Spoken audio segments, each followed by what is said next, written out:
तो स्टार्ट करते हैं इस लेक्चर में फीमेल रिप्रोडक्टिव सिस्टम। इसमें हम लोग सबसे पहले बात करेंगे कि प्राइमरी सेक्स ऑर्गन और सेकेंडरी सेक्स ऑर्गन क्या होता है। तो प्राइमरी सेक्स ऑर्गन जो कि होता है भाई ओवरी, ओवरी आखिर में ओवम का प्रोड्यूस करती है, बनाती है और आखिर में ओवरी हार्मोन का सिक्रेशन भी करती है, ठीक है। फिर बात करेंगे हम लोग सेकेंडरी सेक्स ऑर्गन जो कि होता है accessory duct, accessory gland, external genitalia. Accessory duct में हम लोग क्या आते हैं भाई ओविडक्ट, जिसको क्या बोलते हैं फैलोपियन ट्यूब बोला जाता है। इसमें और आते हैं हम लोग के क्या यूट्रस, सर्विक्स एंड वेजाइना, ये हम लोग के क्या है सारे के सारे एसेसरी डक्ट होते हैं, ठीक है। और हम लोग देखेंगे फिर एक्सटर्नल जेनिटेलिया वल्वा के बारे में डिस्कस करेंगे, ठीक। सबसे पहले हम लोग स्ट्रक्चर देखते हैं किसका, फीमेल रिप्रोडक्टिव सिस्टम का। तो आप देख सकते हो स्ट्रक्चर है भाई, सबसे फर्स्ट पार्ट जो मैंने आपको बताया था जो कि हम लोग का क्या है एसेसरी डक्ट वाला पार्ट, जिसे बोलते हैं क्या यूट्रस। यूट्रस आखिर में इन्वर्टेड पियर शेप का होता है, ठीक है। सेकंड पार्ट क्या है भाई, यूट्रस आता है सर्विक्स, सर्विक्स आखिर में नैरो पार्ट होता है, ठीक है। फिर आता है हम लोग का पार्ट जिसे बोलते हैं वेजाइना, ठीक है। तो देखो सर्विक्स का जो कैनाल होता है प्रेजेंट इसमें सर्विक्स में, इसे बोला जाता है सर्वाइकल कैनाल, और जो वेजाइना में कैनाल होता है इसे बोलते हैं क्या भाई वेजाइनल कैनाल। और ये हम लोग के cervical canal plus vaginal canal दोनों मिलकर क्या फॉर्म करता है, ये फॉर्म करता है बर्थ कैनाल, ठीक है। तो यूट्रस, सर्विक्स, वेजाइना और ओविडक्ट, ओविडक्ट को क्या बोलते हैं भाई, इसी को बोला जाता है फैलोपियन ट्यूब भी बोलते हैं। इसमें तीन पार्ट होता है, देखो इसका जो नैरो पार्ट होता है और जो हम लोग के यूट्रस को ज्वाइन करता है इसे बोलते हैं इस्थमस, इस्थमस इसका फैलोपियन ट्यूब का फर्स्ट पार्ट है। सेकंड पार्ट होता है एम्प्यूला जो कि वाइडर पार्ट होता है, फूला हुआ सा पार्ट जो कि क्या है भाई एम्प्यूला होता है। यहीं पर क्या होता है साइट है क्या किसका फर्टिलाइजेशन का, fertilization means sperm and ovum के फ्यूजन को क्या बोलते हैं फर्टिलाइजेशन बोला जाता है, ठीक है। और जो हम लोग का लास्ट पार्ट है थर्ड पार्ट किसका फैलोपियन ट्यूब पर, जिसे बोलते हैं इनफंडिब्यूलम। इनफंडिब्यूलम हम लोग के क्या होता है ओवरी के नजदीक होता है और ये आखिर में फनल शेप का होता है, ठीक है। और ये ओवरी है जो कि 2 से 4 सेंटीमीटर इसका लेंथ होता है। ओवरी ओवम का प्रोडक्शन करते हैं भाई, ओवरी जो कि क्या होता है बताओ हार्मोन का सिक्रीशन भी करती है, ठीक है। अब देखो भाई ये जो फिंगर लाइक प्रोजेक्शन जो कि हम लोग के इनफंडिब्यूलम में प्रेजेंट होते हैं इसे बोला जाता है फिम्बरी। फिम्बरी का मेन फंक्शन होता है जब ओव्यूलेशन होता है उस टाइम क्या होता है भाई ओवम रिलीज होता है, तो उस ओवम को कलेक्ट करने का काम किसका होता है, ये फिम्बरी का होता है जो फिम्बरी परफॉर्म करता है, ठीक है। तो हम लोग ने देख लिया फर्स्ट हम लोग ने फैलोपियन ट्यूब के बारे में देख लिया कि आखिर में फैलोपियन ट्यूब के भाई 3 पार्ट होते हैं और जो कि हम लोग का है इस्थमस, एम्प्यूला एंड इनफंडिब्यूलम, ठीक है। अब बात करते हैं किसके बारे में हम लोग यूट्रस के बारे में। यूट्रस इन्वर्टेड पियर शेप का होता है, पियर को आप उल्टा रख दोगे कर दोगे तो क्या हो जाएगा भाई वो हम लोग के यूट्रस का शेप बन जाएगा, ठीक है। यूट्रस आखिर में देखो यहाँ पर 3 लेयर्स यूट्रस में प्रेजेंट होते हैं। कौन कौन सा, सबसे बाहर वाला लेयर को बोलते हैं यूट्रस का पेरीमेट्रियम जो कि थिन लेयर होता है, कनेक्टिव टिश्यू का बना हुआ होता है। मिडिल लेयर को बोला जाता है मायोमेट्रियम, मायोमेट्रियम ये थिक लेयर होता है किसका स्मूथ मसल का। ये भाई मायोमेट्रियम ये लेयर है जब क्या होता है ड्यूरिंग डिलीवरी जिसे बोलते हैं पाचुरेशन के टाइम ये मस्कुलर कॉन्ट्रैक्शन क्या करते हैं मस्कुलर कॉन्ट्रैक्शन करता है जिससे डिलीवरी स्मूथली हो पाता है, ठीक है। यहाँ पर बेसिकली ऑक्सीटोसिन के रिसेप्टर प्रेजेंट होते हैं मायोमेट्रियम लेयर में। सबसे इनर मोस्ट लेयर जिसे बोला जाता है भाई एंडोमेट्रियम, एंडोमेट्रियम हम लोग का ग्रैंडुलर या ग्रैंडुलर लेयर होता है जो कि बोल सकते हैं कि एवरी मंथ यही लेयर जो है एंडोमेट्रियम में क्या होता है शेड होता है। इसमें 2 लेयर्स होते हैं, बेसल लेयर, फंक्शनल लेयर, आपको पता ही होगा, ठीक है। नहीं पता तो आप पता चल गया भाई कि 2 लेयर होते हैं basal layer and functional layer best, ठीक है, जो कि हम लोग एंडोमेट्रियम के पार्ट होते हैं। तो आखिर में 3 लेयर हम लोग ने बात किया यूट्रस में जो कि प्रेजेंट होता है, ठीक है। तो आपने समझ लिया किसके बारे में, आपने समझ लिया भाई फैलोपियन ट्यूब के बारे में, आपने यूट्रस के बारे में देख लिया कि यूट्रस में कौन कौन से लेयर्स प्रेजेंट होते हैं। आपने आखिर में सर्विक्स में होता है प्रेजेंट, देखो ये सर्विक्स पार्ट है। आपने बर्थ कैनाल के बारे में भी समझ है कि बर्थ कैनाल क्या होता है, ठीक है। तो हम लोग ने बेसिकली एसेसरी डक्ट को अच्छे से देख लिया, कौन कौन से पार्ट हम लोग एसेसरी डक्ट में होते हैं उसको देख लिए। अब बात करेंगे नेक्स्ट हम लोग एक्सटर्नल जेनिटेलिया के बारे में जिसे बोला जाता है वल्वा, ठीक है। तो देखते हैं हम लोग नेक्स्ट पार्ट जो कि हम लोग का है भाई फीमेल रिप्रोडक्टिव सिस्टम का। करते हैं हम लोग एक्सटर्नल जेनिटेलिया जिसे बोला जाता है वल्वा। तो आखिर में इसमें हम लोग कौन कौन से पार्ट होता है, इसमें सबसे पहले होता है mons pubis, labia majora, labia minora, clitoris and हम लोग की यूरेथ्रल ओपनिंग, वेजाइनल ओपनिंग होते हैं present. One by one discuss करते हैं। देखो ये पार्ट है इसे बोला जाता है मोस प्यूबिस। मोस प्यूबिस क्या होता है, हम लोग का होता है क्यूसन ऑफ फैटी टिश्यू का बना हुआ होता है मोस प्यूबिस।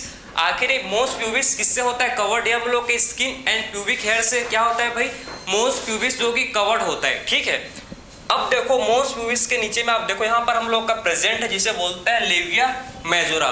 लेविया मेजोरा जो कि होता है हम लोग का फ्लैशी फोल्ड ऑफ टिश्यू का बना हुआ होता है लेविया मेजोरा। और आखिर में लेविया मेजोरा क्या करता है भाई, ये हम लोग का जो है ये हम लोग का मोस्ट प्यूबिस से एक्सटेंड होता है और हम लोग का ये यूरेथ्रल ओपनिंग को सराउंड करता है। ठीक है, समझ है। अब सेकंड जो लेयर आप देखो जो कि हम लोग का है लेविया मैनोरा। लेविया मैनोरा हम लोग के लेविया मेजोरा के अंदर में जो लेयर है, देखो ये बाहर वाला क्या है भाई, बाहर वाला तो है लेविया मेजोरा, उसके अंदर में जो लेयर्स प्रेजेंट हम लोग का इसे बोला जाता है लेविया मैनोरा बोलते हैं। ठीक है, और जो लेविया मैनोरा है ये किसका बना होता है, पेयर्ड फोल्ड ऑफ टिश्यू का ये बना हुआ होता है लेविया मैनोरा। ठीक, अब देखो यह हम लोग का जो है लेविया मैनोरा के अपर जंक्शन पर ये जो हम लोग को फिंगर लाइक प्रोजेक्शन देखने को मिल रहा है भाई, ये इसको बोला जाता है क्लाइटोरिस। क्लाइटोरिस बेसिकली आखिर बोलते हैं इरेक्टाइल टिश्यू का बना हुआ होता है क्लाइटोरिस। बेसिकली आखिर ये हम लोग का क्या करता है बताओ, ये बिल्कुल पेनिस की तरह होता है जो कि स्टिमुलेट होता है जब ब्लड वेसल्स क्या करता है, ब्लड वेसल्स जब डायरेक्ट होता है तो ये इसका स्टिमुलेशन होता है। तो हम लोग के लेविया माइनोरा के अपर जंक्शन में होता है प्रेजेंट। ठीक है, अब देखो कौन कौन सा ओपनिंग होता है, दो ओपनिंग होता है बेसिकली। एक होता है यूरेथ्रल ओपनिंग, अपर साइड होता है कौन सा opening, urethral opening, urethral orifice भी बोलते हैं इसको। लोअर साइड होता है प्रेजेंट वेजाइनल ओपनिंग। ठीक है, वेजाइनल ओपनिंग जो कि एक पार्सली बोल सकते हैं क्या होता है भाई, मेम्ब्रेन से कवर्ड होता है। ठीक है, पार्सली मेम्ब्रेन से कवर्ड होता है जो कि वेजाइना में होता है प्रेजेंट। आखिर में जो हाइमेन होता है ये टोन हो सकता है ड्यूरिंग बोल सकता है सेक्सुअल इंटरकोर्स, या फिर ये टोन हो सकता है ड्यूरिंग दी अगर कोई फीमेल एक्टिव पार्टिसिपेंट कोई है स्पोर्ट में, हॉर्स राइडिंग या साइकिलिंग में कोई, या बोल सकता है कि सडन फॉल हो गई या सडन जॉल टूटने के चलते भी क्या होता है ये लेयर ब्रेक हो सकता है। ठीक, जरूरी नहीं है कि भाई सेक्सुअल इंटरकोर्स के टाइम में क्या हो लेयर जो इसका ब्रेक डाउन हो, समझ आया। ठीक है, तो बिल्कुल भी ये लेयर हाइमेन जो है बोल सकता है कि वर्जिनिटी को शो नहीं करता। ठीक है, तो बिल्कुल मिथ में मत रहना आप कि अगर है तो वर्जिन नहीं है, तो बिल्कुल ऐसा कुछ नहीं है भाई। इंसर्टेंट साफ साफ लिखा है, कैसे कोई भी ये इंडिकेटर नहीं है किसका, सेक्सुअल मतलब इंटरकोर्स का या वर्जिनिटी का, बिल्कुल भी इंडिकेटर ये शो नहीं करता। कौन, ये लेयर हाइमेन, समझ आया। तो बेसिकली हम लोग ने सब लेयर के बारे में देख लिया भाई, तो आई होप आपको समझ आया होगा एक्सटर्नल जेनिटल पार्ट। अब लास्ट पार्ट हम लोग का बच गया जो कि हम लोग का क्या है भाई, मेमरी ग्लैंड। मेमरी ग्लैंड के बारे में, तो आखिर में जो मेमरी ग्लैंड होता है ये हम लोग का स्वेट ग्लैंड का मॉडिफिकेशन से बनता है। मेमरी ग्लैंड में क्या होता है, इसमें हम लोग के glandular tissue and variable amount of fat present होता है किसमें, मेमरी ग्लैंड में। तो मेमरी ग्लैंड का साइज वेरी करता है कि उसमें कितना अमाउंट ऑफ फैट प्रेजेंट होता है। ठीक है, अब देखो कि जो मेमरी ग्लैंड है भाई, इसमें आप देखो कि कहाँ होता है प्रेजेंट, पेक्टोरियल्स मेजर मसल में क्या होता है मेमरी ग्लैंड, ये मसल में प्रेजेंट होता है। ये मेमोरी ग्लैंड का स्ट्रक्चर आप यहाँ देख सकते हो, इसमें कौन कौन से डक्ट ट्यूब होता है उसको डिस्कस करते हैं। देखो मेमोरी ग्लैंड में हम लोग के कौन सा टिश्यू होता है, ग्लैंडुलर टिश्यू प्रेजेंट होते हैं। ठीक है, और ग्लैंडुलर टिश्यू जो होता है भाई ये हम लोग के इस मेमोरी ग्लैंड में 15 से 20 क्या होता है प्रेजेंट, मेमोरी लोब प्रेजेंट होते हैं। ठीक है, 15 से 20 मेमोरी लोब्स क्या होते हैं भाई, प्रेजेंट होते हैं। और ये मेमोरी लोब्स के अंदर आखिर में क्या होता है प्रेजेंट, इसके अंदर होता है प्रेजेंट क्लस्टर ऑफ सेल्स, इसके अंदर क्या होते हैं भाई, प्रेजेंट होते हैं।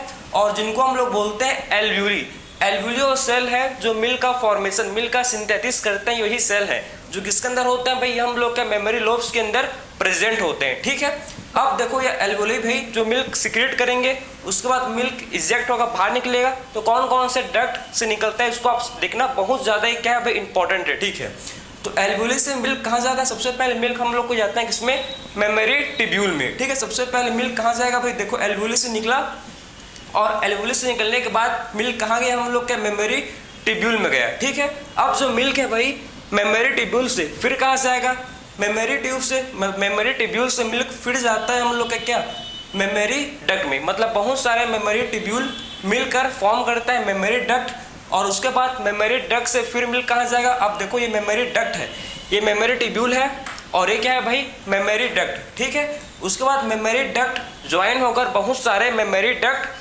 ज्वाइन होकर फाइनली ओपन करता है किसमें, हम लोग के मेमोरी एम्प्यूला। अब एम्प्यूला वाला होता है फुला सा पार्ट, वो क्या है भाई एम्प्यूला। ठीक है, तो अब हम लोग का जो मेमोरी डक्ट ओपन करता है मेमोरी एम्प्यूला में, और फाइनली मेमोरी एम्प्यूला से जो मिल्क, ये मेमोरी एम्प्यूला वाला पार्ट है, ठीक है। अब फाइनली आप देखो कि मेमोरी एम्प्यूला से जो मिल्क है फाइनली कहाँ चला जाएगा भाई, हम लोग के लैक्टिफेरस डक्ट में चला जाएगा, ठीक है। और फाइनली लैक्टिफेरस डक्ट से जो मिल्क है ये हम लोग के निप्पल के थ्रू बाहर आ जाता है, ठीक है। तो ये कंप्लीट आपको, आई होप भाई ये डक्ट आपको समझ जाए होगा कि मिल्क का फॉर्मेशन कहाँ होता है। मिल्क का फॉर्मेशन मेमोरी लोब में होता है। मेमोरी लोब में क्लस्टर ऑफ सेल्स प्रेजेंट होता है जिनको बोलते हैं एल्व्यूली, ठीक है, जो मिल्क का सिंथेसिस सिक्रीशन करते हैं, ठीक है। अब देखो आप इसको फ्लो चार्ट को आप समझना काफी ज्यादा इंपॉर्टेंट है, ठीक है।